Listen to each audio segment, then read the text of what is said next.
like to spend a few minutes today sharing with you how the 4 disciplines of execution fits in the broader strategic context of organizations.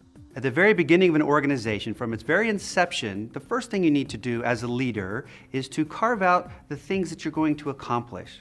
Why do you exist as an organization? This articulation can be your mission statement, purpose statement, whatever you'd like to call it. But this defines who you're going to be. Now, the next thing you need to define is, what does it look like to be successful? Now, this is a 5 or more year look into the future of, if you're successful at moving towards your mission, what are you going to look like? We call that your vision.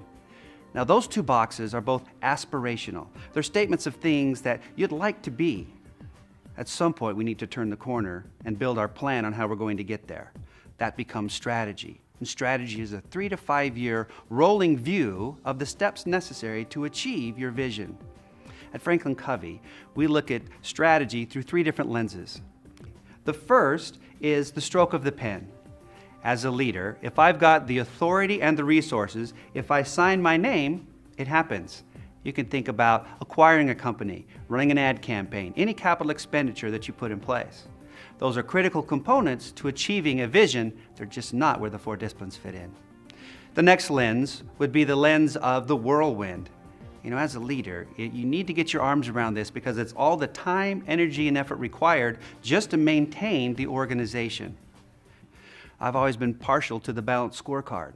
It does a nice job of breaking the whirlwind into 4 categories that ensures that I have a holistic look of what it's going to take to be a successful organization. The first is financial. Think top line, bottom line of your P&L. The next is operational. Think of the quality metrics, the processes that you have in place. The third would be the employee box. Think about their development, their engagement, and productivity. And the fourth is the customer box. You can think about market share. You can think about their level of satisfaction. You can think about the share of wallet as well. All of these metrics can be viewed like the oil light on your car's dashboard. Now, we're setting performance expectations, and as long as the performance expectation is being met, the oil light stays off. In business, we call this exception management. Now, the third lens that we look at is the behavior change. And this is the area where most leaders struggle. To do this, the first thing we do is we carve out a wildly important goal in the 12 to 18-month time frame. That becomes our war. We use the X to Y by When format, and then we start what we call deconstruction.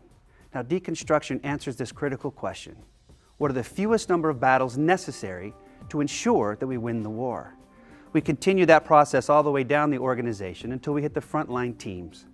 They also get a lag measure, which is X to Y by When, but now we're going to introduce that lead measure. The relationship between the lead and lag measure becomes our strategic bet. We capture that bet into a scoreboard, and that becomes how we apply all of our commitments on a weekly basis to moving that lead measure.